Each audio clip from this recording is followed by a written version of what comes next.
Huwag yung ganito. Ayun ang nagdadala ng katulungan dito. Maayos kami dito, ha?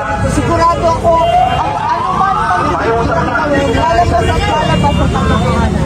Senador, may isang